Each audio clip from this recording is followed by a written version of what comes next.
said, there's one law school in America you can get into with two years of college. And I said, where is it?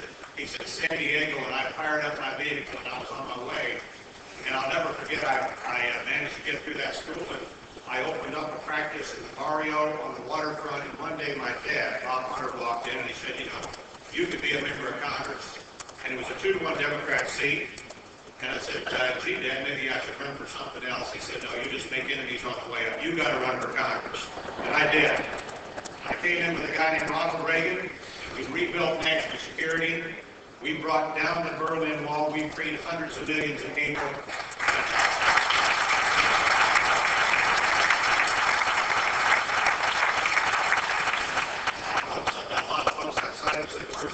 Lynn is taking care of all the grandkids, the 3 granddaughters, and another Duncan, D3. My son, Duncan, a lot of you know, is a Marine. He's on his 3rd tour now. He's in Afghanistan.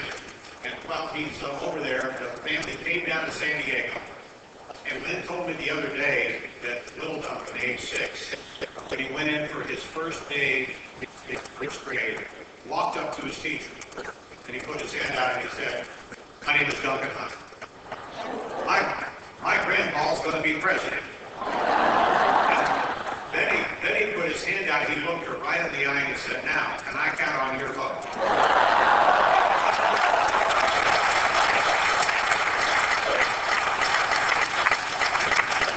Ladies and gentlemen, we are a full-service operation. There's one person I'd like to introduce here before I get started, and that's because she has done so much and has accomplished so much in an area that a lot of you are very concerned about. And I know a lot of folks here know about the controversy where the ACLU tried to change some of the cross off of the Veterans Memorial overlooking the Pacific Coast for the last couple of years. And they got to the point where they actually had a federal court order that was going to fine the city of San Diego $5,000 a day for every day that cross was not torn off that memorial.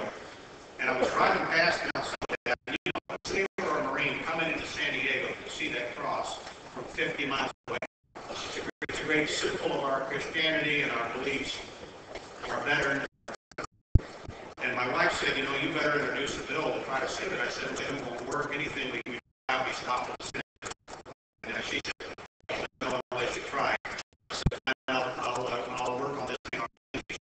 She said, no, you call Larissa right now. Larissa is the most outstanding senior staff person on Capitol Hill, Senate or House. I called Larissa on my cell phone. I found out the cell phones work on Mount Soledad really well. And we dictated this bill that made this memorial a federal peace plan. Basically, we took it away from the state, we made it a federal memorial. I knew it would get through the House of Representatives. Larissa drew it up perfectly. I knew it would be stopped by Senators Feinstein and Boxer. That was my expectation. When I was holding a hearing Canadian on border security, I got a call from Bill Fish last August. We won't believe this. But the last thing I do before we turn the lights out is walk the bill across. It saves the cross of Mount Soledad. We're walking it across the unanimous consent calendar to pass this thing, and we did. The President signed it. And a young lady who drafted that bill is with us today, the great Larissa Ballard, my office. I want Larissa to take it out.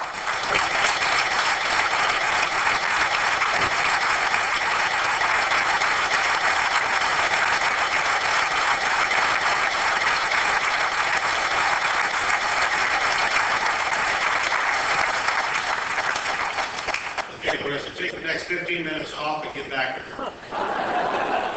Ladies and gentlemen, I want to talk to you about some things that I think are important for our men. And you know, when Lynn and I, now for 26 years, we've taken off and flown all the way across America. We go back to our great home in San Diego.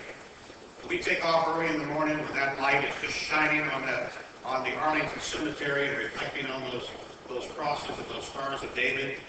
And you know, the first morning light starts to illuminate the eastern seaboard of the United States. And if you fly over it, you know what you see? As you go over the cities and the towns, you see what I call the arsenal of democracy. And that's all the plants and factories and facilities where we make things in America. And we use those products for domestic purposes in times of peace, but in time of war, we learn that manufacturing capability in national defense.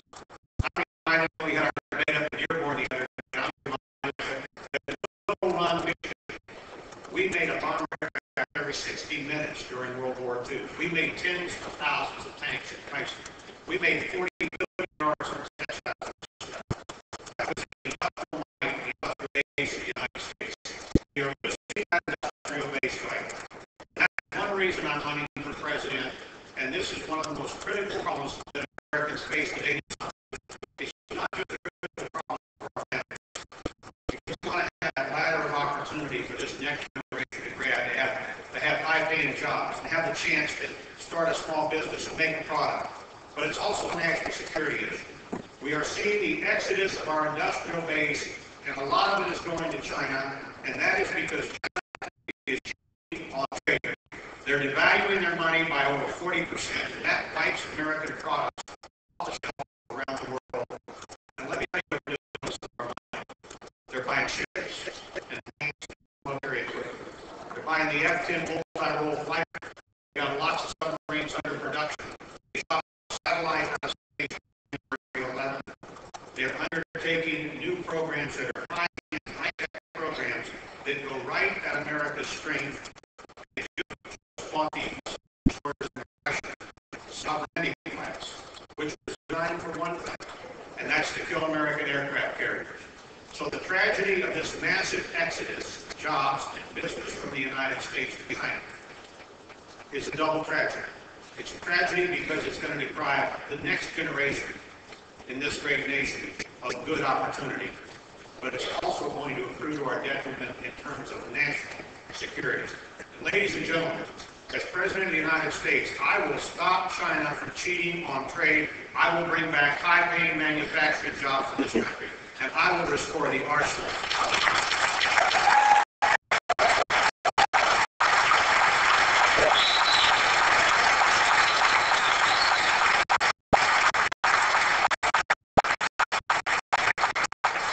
You know, as you fly across this country, you pass over Texas. There's a little town, Kingston, Texas.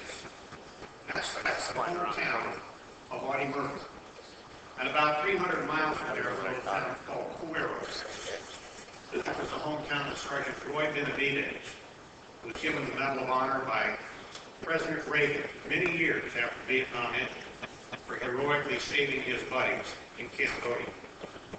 And 1,600 miles away from those towns is a town called Scioto, New York, which was a hometown of Corporal Jason Gunn, who received a couple of months ago the Medal of Honor from President Bush, posthumously, for saving the lives of his buddies in Iraq.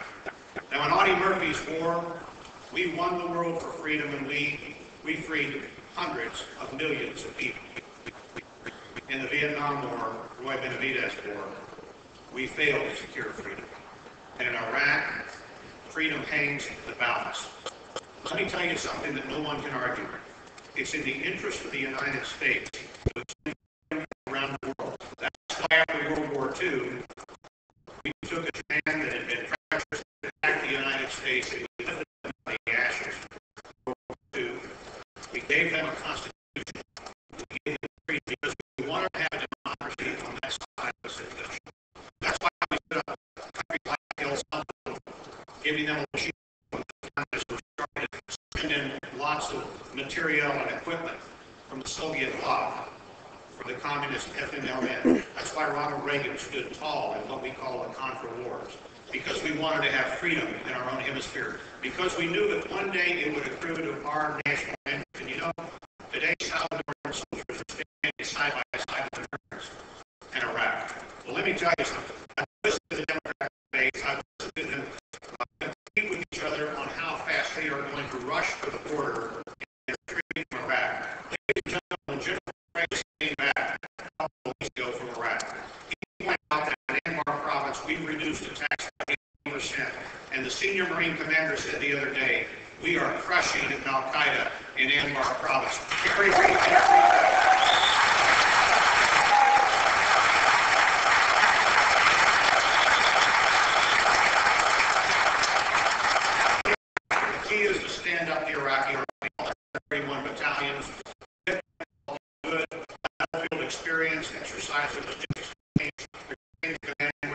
rotate into that battlefield, American forces are able to come back or go to other places in Central Command.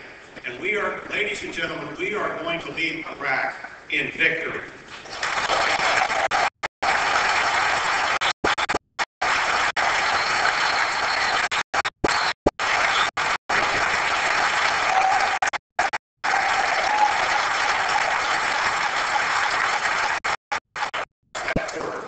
That Iranian border is another threat. The Iranians are walking down the path to develop a nuclear system.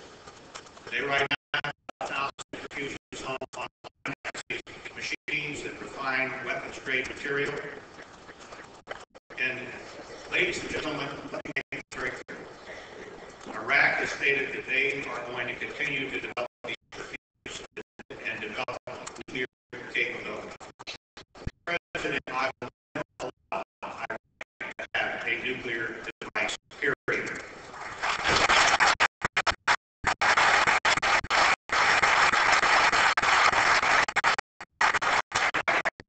Pretty good about the debate the other night. Almost every Republican said the same thing. And when I watched the Democrats, I watched them waffle on that issue.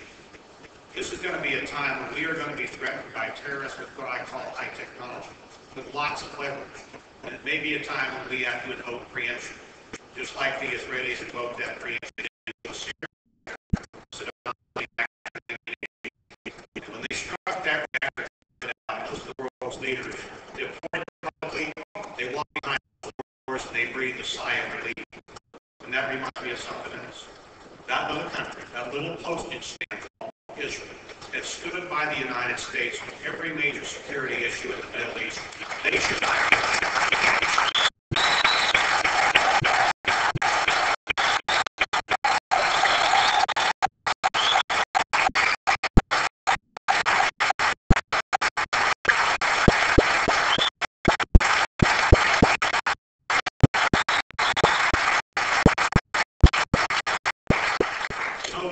As you continue to fly over the United States, you can see I'm taking you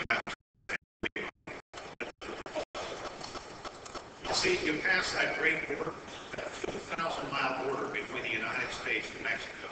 And on that border, we've got what I call a thin green line.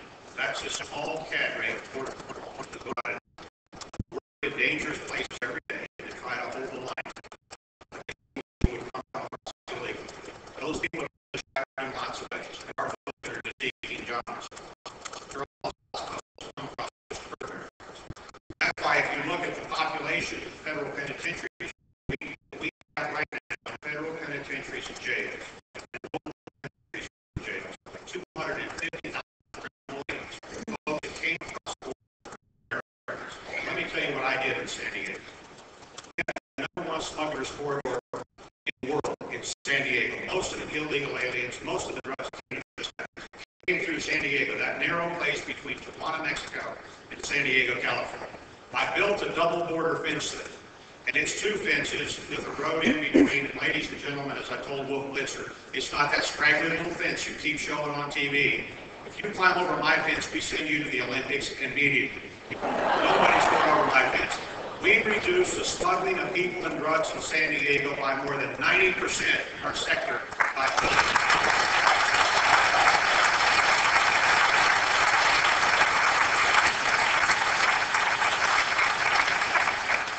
President, I will build the entire border fence, and that's the bill that I wrote for 854 miles across Arizona, New Mexico, and Texas. Only about 5 miles of double border fence has been built so far by the Department of Homeland Security. As President, I will build all 854 miles of border fence in 6 months. That's my commitment to you.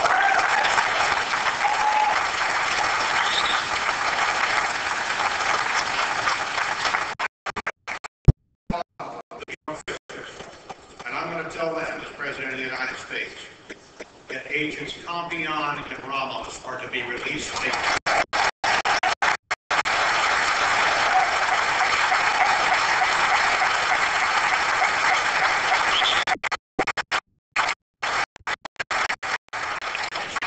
takes more than walking across the border to be in America. You got to have heart for this country. You got to have heart for what this country is respect for human life. Now, One job of a president is to appoint judges. Lots of people talk in lots of vague ways about how they would appoint judges. I like to talk plain. Let me just say this. If a judicial candidate could look at a sonogram of an unborn child and not that candidate.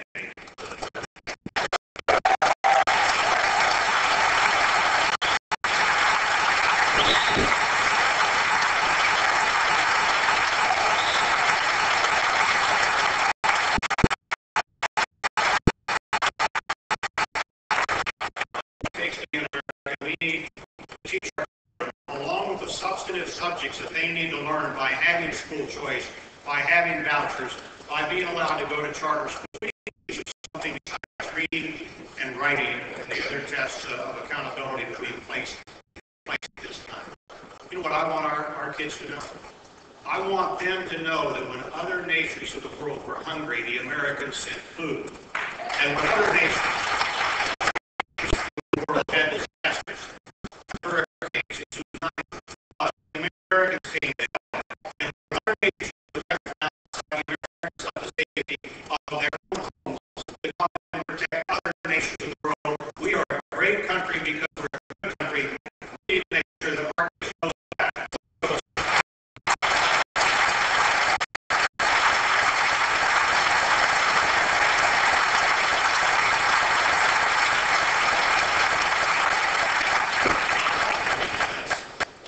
As you come into good old San Diego, you see that big Point Loma arm going out that forms the San Diego Park. 1945, a young Marine came back from World War II, and he wrote a letter to his wife. He said, I think that just to be with your wife and kids, to be able to take care of your family every day is the greatest privilege a person can enjoy. And 61 years later, after he came home, another Marine came home to San Diego, a place called Fallujah. He wrote these words. He said, at some point in a dangerous environment, you forget about your own safety and you try to take care of your men, and you place your own life in the hands of God. Your family, your wife and kids, never leave you. Families lift our country up. They provide us with fidelity, morality, faith in God, and raise the next generation of Americans. Ladies and gentlemen, reflecting on those two letters written 61 years ago. The first one written by my dad, to whom I owe everything I am or ever will be. And the second by my son, Duncan, coming back from his second tour in Iraq. I've come to the conclusion that God still loves his nation. That we're still a people of hope and faith and courage. So with the support of my family and lots of hope and confidence in the goodness of the American people, I am President of the United States. And I hope all of you will join me. Thank you.